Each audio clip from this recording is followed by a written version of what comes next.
మహిళల స్వయం ఉపాధి ఆర్థిక సాధికారత లక్ష్యంగా కేంద్ర ప్రభుత్వ పథకాల ద్వారా ప్రత్యేక కార్యక్రమాన్ని అమలు చేయనున్నట్లుగా ఎంపీ బాలశౌరి తెలిపారు. ప్రతి నియోజకవర్గంలో 100 మంది మహిళలను గుర్తించి వారికి పాడి పరిశ్రమ అభివృద్ధి కోసం గేదెల కొనుగోలుకు రుణాలు అందించే విధంగా ప్రణాళిక రూపొందించినట్లుగా వెల్లడించారు. ప్రధానమంత్రి ఎంప్లాయ్మెంట్ గ్యారంటీ స్కీమ్ కింద ఒక్కో మహిళకు 5 గేదెల కొనుగోలు కోసం గరిష్టంగా 5 లక్షల వరకు బ్యాంకుల ద్వారా రుణాలు మంజూరు చేయనున్నట్లుగా తెలిపారు. ఈ రుణాలపై 35% సబ్సిడీ కూడా అందిస్తున్నట్లుగా చెప్పారు.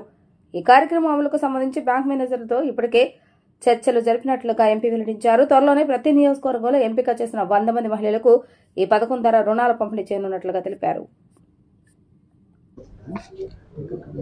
బ్యాంకుల ద్వారా కొంతమందికి రుణాలు ఇవ్వటం, ప్రతి అసెంబ్లీ కాన్స్టిట్యున్సీలో కూడా ఒక 100 మందికి గేదెలకి లోన్లు ఇవ్వటం, ఒక 5 లక్షల వరకు.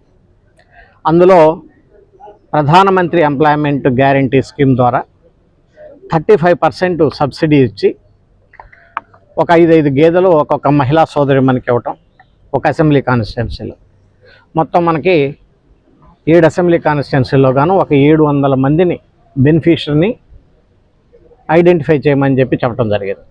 అలాగే గొర్రెలను కూడా దాదాపు ఒక 500 మంది బెనిఫిషరీస్ వాళ్ళకు కూడా 5 లక్షల నుంచి 10 లక్షల వరకు రుణాలు ఇచ్చి స్వయంగా వాళ్ళు ఆర్థికంగా ఏ రకంగా అభివృద్ధి చెందాలి అనేటువంటి విషయం మీద వాళ్ళ కాళ్ళ మీద వాళ్ళు నిలబడుతూ నలుగురికి ఎంప్లాయ్మెంట్ ఇచ్చే విధంగా కొన్ని గొర్రెలు, అలాగే కొన్ని చేపల పరిశ్రమ, కొంతమందికి బోట్లు, కొంతమందికి నెట్లు, అదే రకంగా కేజ్ కల్చర్, అదే రకంగా క్రాబ్ కల్చర్, అదే రకంగా నాటుకోడి చిన్నటువంటి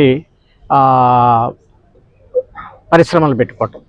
వీటన్నిటికి గాను దాదాపు మచిలీపట్నం పార్లమెంటు నియోజకవర్గంలో ఒక 500 కోట్ల రూపాయలు రుణాలు ఇవ్వాలి రానున్నటువంటి 3-4 నెలల్లో అని చెప్పి కూడా చర్చించడం జరిగింది.